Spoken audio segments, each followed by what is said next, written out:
Good morning, everyone. I'm Dr. Swapnil. I'm a cancer surgeon at Upkar Cancer Institute, Varanasi. Today, this video podcast is to throw some light and some educational content around one of the very important problems in ladies of our country, which is breast cancer. स्तन का cancer या breast cancer हमारे समाज में बहुत ज़्यादा common है and both rural areas and urban areas में, and it's one of the most common cancers in today's date and it affects everyone. We have a very special guest, Mrs.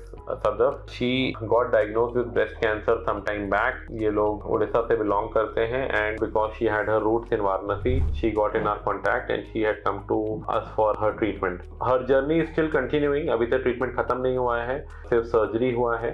I want to discuss with her and take her opinion on certain aspects की कैसे discovery हुई, क्या पता चला, फिर then we will talk into more details about it. So I welcome both her and her husband and हम उनके insights लेते हैं. मैम बताएं, आपको पता कैसे चला, क्या प्रॉब्लम हुआ, what were the problems which you were facing? तो स्टार्टिंग में मुझे थोड़ा सा पेन हुआ अराउंड 1 week से 2 weeks. ओके. मुझे थोड़ा सा पेन स्टार्ट हुआ, फिर धीरे धीरे फिर जो है So you had recently delivered? जी. आपकी डिलीवरी कब हुई थी? How long back? 2 years हो गए हैं. और 2 years, all right, okay. And you were still breastfeeding? या Okay. तो पेन जब हुआ, पेन आपको कब महसूस हुआ था मैम? पेन मैं फीडिंग करा रही थी, ब्रेस्ट फीडिंग करा रही थी. दोनों साइड से करा रहे थे, बट आफ्टर सम टाइम उसने एक साइड छोड़ दिया था. ओके, हाँ. तो फिर मेरे राइट साइड में ये दिक्कत हुई जब मैंने छोड़ दिया. उसके आई थिंक कुछ महीनों बाद मुझे ये शुरू हुआ. So this is a very important point जो मैं हाईलाइट करना चाहता हूँ. ब्रेस्ट कैंसर बहुत वैरायटी के होते हैं. आजकल सिर्फ ब्रेस्ट कैंसर को ब्रेस्ट कैंसर की तरह ट्रीट करने से काम नहीं चलता. ब्रेस्ट कैंसर के बहुत सारे सब वैरायटीज होते हैं, जिसमें से एक ब्रेस्ट कैंसर का वैरायटी होता है जिसको हम लोग बोलते हैं PABC, pregnancy associated breast cancer. Pregnancy associated breast cancer की बहुत सारी डेफिनेशंस होती हैं, बट आम तौर पे ये बोला जाता है वो स्तन का कैंसर जो प्रेगनेंसी के दौरान पता चले या प्रेगनेंसी खत्म होने के बाद, चाइल्ड की डिलीवरी होने के बाद, स्तनपान जब कर रहे हैं फीमेल्स, जब ब्रेस्ट फीडिंग कर रही हैं, उस टाइम पे पता चले.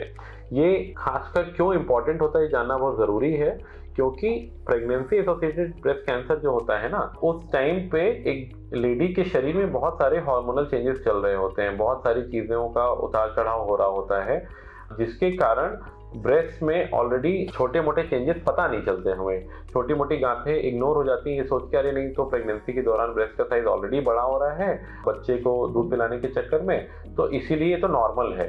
इस चक्कर में अक्सर होता क्या है, जो कैंसर शुरुआती स्टेज के होते हैं वो मिस हो जाते हैं प्रेगनेंसी के केयर में, बच्चे की देखभाल में.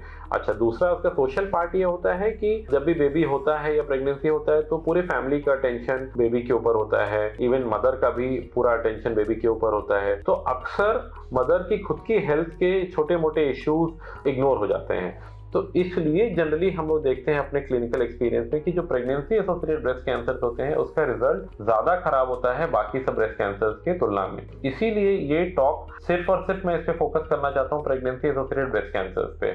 Even during pregnancy, even during breast feeding, एक लेडी को अपने ब्रेस्ट हेल्थ के लिए अवेयर रहना चाहिए.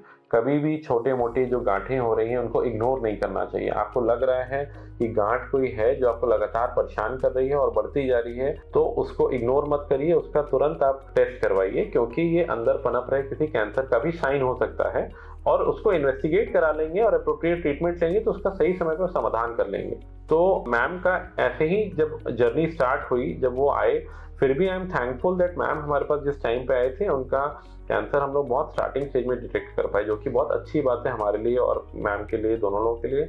हमने इनको पहले कुछ दवाइयाँ दी ताकि इनका ब्रेस्ट फीडिंग रोका जा सके. एनीवेज इनका बेबी बड़ा हो चुका था, तब तक एटलीस्ट 2 years ऑफ एज हो चुके थे. तो हमने सोचा कि ब्रेस्ट फीडिंग का मेन जो टाइम है वो खत्म हो गया था. We stopped milk production with some medication. उसके बाद क्योंकि इनका जो कैंसर था it was an early cancer, we decided we will go ahead with surgery. एक जब यंग फीमेल का हम लोग सर्जरी करते हैं तो हमेशा हमारे दिमाग में रहता है we have to do such surgery जिससे पूरा स्तन निकालना ना पड़े. इस तरह से सर्जरी किया जाए कि कैंसरस पोर्शन निकल भी जाए प्लस बाकी ब्रेस्ट बचा रहे, ताकि एक मेंटल हेल्थ, एक अपने बॉडी इमेज को लेकर बहुत सारी चीज़ें सब नॉर्मल रहे, एक परसेप्शन नॉर्मल रहे, ताकि एक फीमेल को अपनी डेली लाइफ में जाने में कभी प्रॉब्लम ना महसूस हो, सोशल लोगों से मिलने जुलने में कभी कोई प्रॉब्लम ना महसूस हो। ये सर्जरी की, थैंकफुली सर्जरी से रिकवरी भी इनकी बहुत अच्छी हो गई। Then as per the reports में भी अर्ली कैंसर ही आया, बट उसमें कुछ इंडिकेशन थे कि इनको अगर हम कीमोथेरेपी देंगे तो इनका रिजल्ट अच्छा रहेगा। तो उसी के तहत हम लोग कहते हैं अभी इनको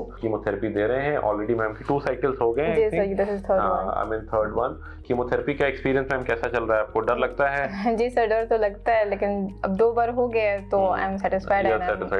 तो आते हैं मैम मॉर्निंग में, इनके कोई ब्लड टेस्ट होते हैं, फिर रिपोर्ट नॉर्मल होते हैं तो ड्रग्स लगते हैं, एंड दोपहर शाम तक ये घर चले जाते हैं। Sir, what do you think, आपका एक्सपीरियंस कैसा रहा है? आप क्या मैसेज देना चाहेंगे as a husband, as a family member? What message will you like to give to our audience? मैं तो यही मैसेज देना चाहूंगा कि हर लेडीज को अपना चेकअप रूटीन करेक्ट कराना चाहिए। परफेक्ट। और हम तो आपके साथ जुड़े थे, बहुत अच्छा हमारा ट्रीटमेंट हो रखा है, कोई दिक्कत नहीं हुआ अभी तक। So that is what I also keep on emphasizing। अभी हमने एक बहुत बड़ा ब्रेस्ट कैंसर स्क्रीनिंग कैंप रखा हुआ है कम्युनिटी अवेयरनेस के लिए। एक्चुअली हमारी सोसाइटी में ना ब्रेस्ट कैंसर इतना कॉमन प्रॉब्लम है, बट उसके लिए अवेयरनेस नहीं है, मतलब इवन पढ़े लिखे लोगों में उतना अवेयरनेस नहीं है।